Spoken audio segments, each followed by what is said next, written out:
Hey everyone, I hope you're having a great week. First off, huge congratulations to the Good Meat team who've now received FDA approval for their meat in the United States. Again, we still need to wait for the USDA approval before they can fully go ahead to sell their meat, but I would expect that to happen fairly soon. If you want to look at more of the regulations or if you're interested in that, I put a good talk below, so go check that out.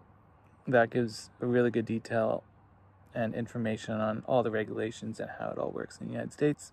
In today's video, I want to look at Chef José Andrés. He is on the board of Good Meat and he does a lot of really interesting things around the world.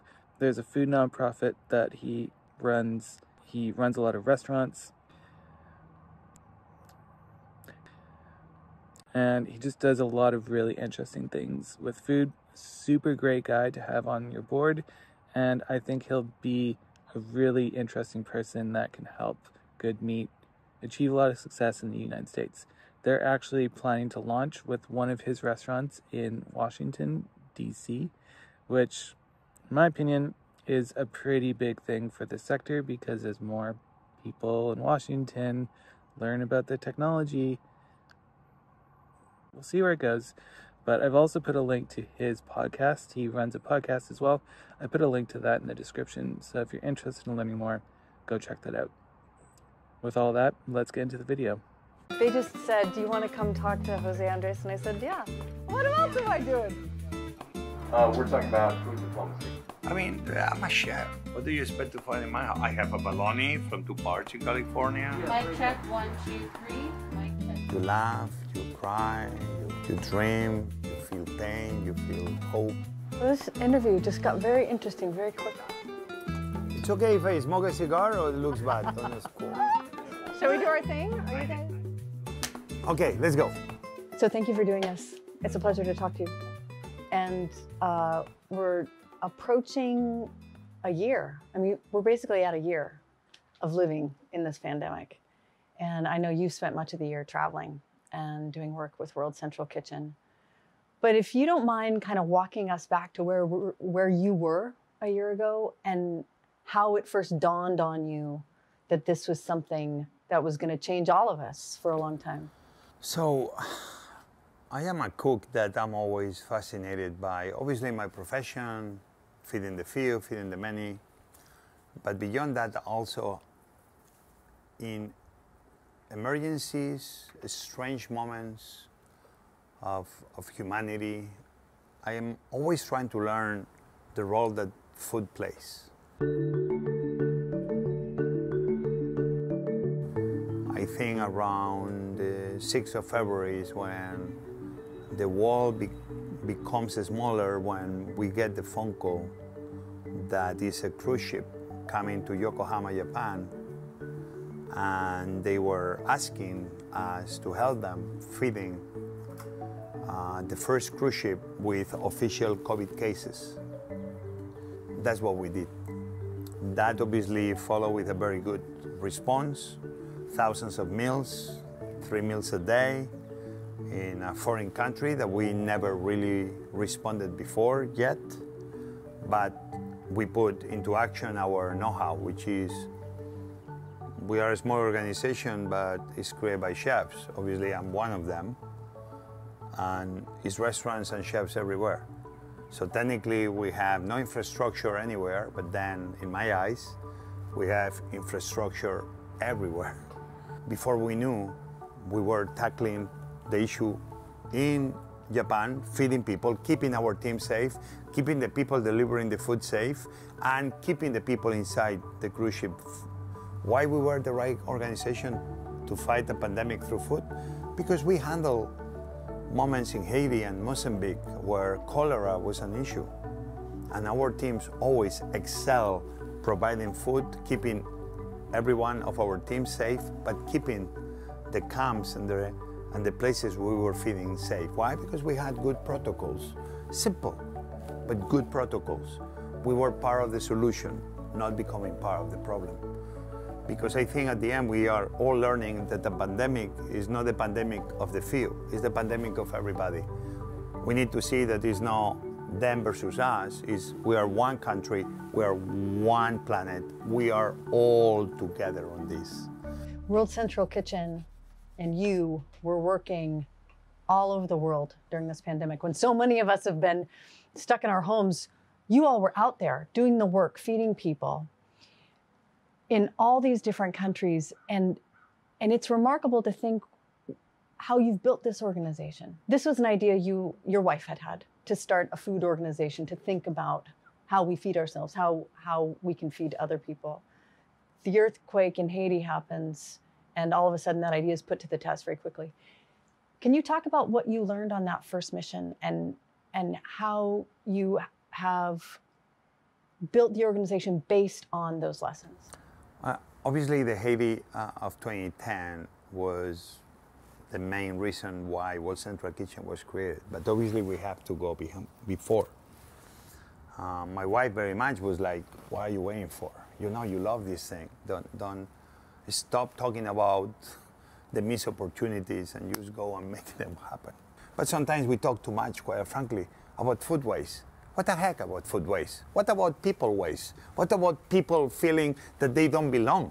The conversation is not about food waste anymore. The conversation is about the lives of people on planet Earth we are wasting. Stop talking about food waste. This is the wrong conversation. This must be a given. That should be the solution. It's like you say, "Oh, Jose, make a great dish today." Sure, I'm a good cook. Sure, the least you can expect from me is making a good dish. The least you can expect from humanity is making sure that we don't waste food when we have hungry people. You want us to raise our collective expectations. Totally. We are bringing them down completely. So let's not waste people's life in our own communities. The pre-dawn quake hit in southern Turkey with a 7.8 magnitude. Damage is spread out across such a large geographical region. We've been here for a little over 24 hours. Got teams in 4 different of the worst hit cities.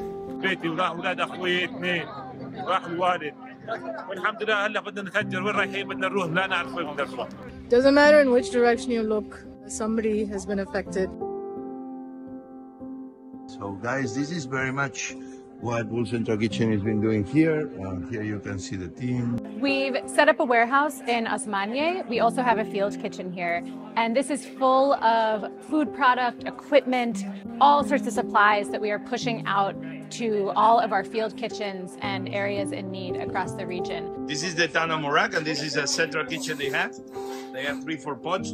They need more pots, that's what we're getting them. North, this is very important. Elbistan. In Elbistan, we found this amazing group of chefs. This is one of the biggest earthquakes in the history that we've experienced. 300 kilometers from one end to the other where cities they've been affected. I am in Syria, Aziz, Syria, just across the border from Turkey. Brought a bunch of supplies with us. A lot of those Syrians displaced from the war were living in the earthquake zone and the cities that have been destroyed.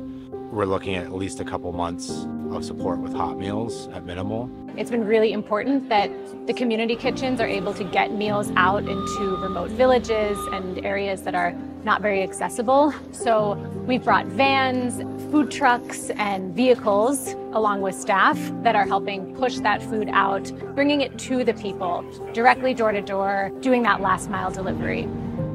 This kitchen that you see behind me was built in less than 48 hours. In this room, I wish you could see it, we have many Turkish people that they are the ones contacting with all the other Turkish people that we have in more than 18 cities all across Turkey right now. They want to rebuild. They want to look at the future with hope. And in a way, that's what we do with food. I love what the people of Turkey, they've done from day one. Everybody in the back of their cars, wherever they could cook in their home, coming from 100 and 200 and 500 kilometers, arriving to the sites where the SAR teams will be trying to rescue people and feeding them at 4 or 5 or 6 a.m. in the morning. This is the spirit of the Turkish people, and I want the Turkish people to be so proud. Mobilizing people by delegating, by decentralizing this response across the very, very many communities that need our support. We've been able to move quickly, we've been able to get food out and really help the people in this incredibly difficult time of need.